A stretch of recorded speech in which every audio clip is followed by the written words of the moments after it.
Hey, okay, it was November 4th, 2019, and so far as I know, as of today, Seattle, Washington is still there, and there was no tsunami that hit. Okay, all the internet algorithms, if I can say that right, and all all the numbers, people, and were predicting that there was a missile going to be destroyed on the west coast somewhere, and blah blah blah. Well, listen, I'm saying I'm not debunking my own dream that I had a year and a half ago. I did dream, and I'll go back to the dream that I had. It was about a year and a half ago. Okay, and sometimes I have dreams that they're segments of my dream stream, I guess you can call it. And I happen to be in Seattle. The reason why I know Seattle because of the Space Needle. Well, I looked at the maps and by the ocean. There is an inlet that goes down, a big inlet, sort of like a channel that goes through there, and some rivers that run around through there. Now I don't know. I've never been to Seattle, Washington, but I've seen pictures and maps of it. There is a lot of water there. Now, if something was to hit in the middle of the bay there, I suppose there would be a pretty big splash. Could create its own tsunami. It happened in Alaska. I don't know when it happened, but the way it hit, I don't know if it was a landslide hit the lake from a mountain, and it created a tsunami that reached. Couldn't tell you how high the tsunami was. I can't. It was been a long time ago, but you can tell by the pictures that it wiped out trees halfway up the cliffs. Where the mountains come up around the side here. It went way up. I would say 100 feet or so. So the waves in a small lake can hit quite high because there's not as much body of water. So I'm not saying that the tsunami was going to hit from the ocean. It could hit the Bay Area there, and it could create a huge tsunami that way.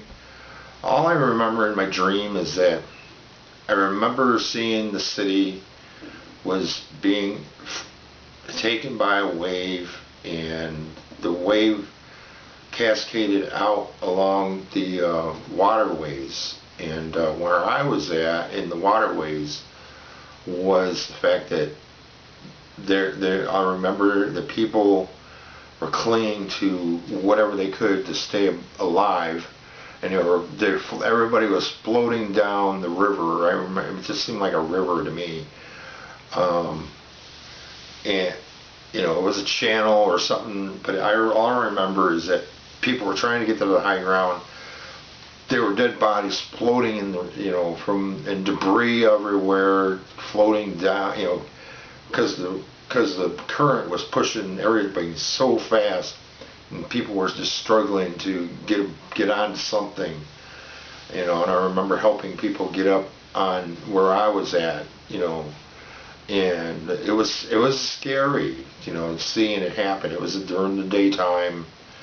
I don't remember seeing any missiles or anything like that. All I remember is seeing a giant wave, and then hit the city, and then all I remember is seeing the rivers and the waterways just filling up, rising up, and it was like a giant current, a wave. People were being pushed out from wherever the wave started from. So I'm not saying I'm not saying, well, it didn't happen yesterday, so it's not going to happen. Steve Quayle was on. I guess he's got a movie coming out, and he had talked to Greg Hunter the other day. So if you want to go on Greg Hunter, he talks about the Cascadias and the earthquake swarms that are happening right now, volcanoes. I mean, if a volcano erupts under the land or under the water, it'll cause a tsunami.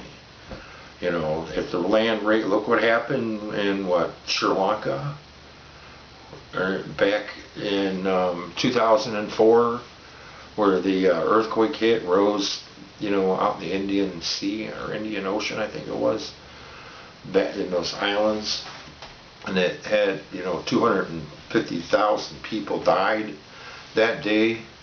That was in 2004. So if an earthquake strikes out in the ocean and raises the ocean floor 20, 30 feet, you're going to have huge waves. Look at what happened out there in Fukushima. And people are not even talking about Fukushima no more. They're still dumping radiation all out in the sea out there. I mean, they said the debris field is a huge debris field floating around the Pacific Ocean. So, it affects the ecological nature. Even in Alaska, they were complaining years afterwards that the salmon population was stunted. So, we're in perilous times, and I've had many dreams that, I'm not going to say the predictions. I just had dreams. They seem to be more vivid to me, so a lot of them, it seems like within the last 5 years or so, my dreams have been more and more vivid and more predictable. Not the same that they've actually happened, but they're so realistic that it scares me. And I believe that the conscious mind is growing throughout the world. People are being more like-mindedness. So I really believe that something's going to happen, but don't know when. But I pray that everybody is conscious of their surroundings, that they're prepared. That's all you can do in try to keep Jesus your Savior, and be ready in case something happened. You never know. So that's all I got to say is, okay, it didn't happen yesterday, which is today's the 4th, but nobody can accurately predict these things. But I can just say that I seen it in a dream, and a lot of people are saying that things are going to happen. So we'll find out one day.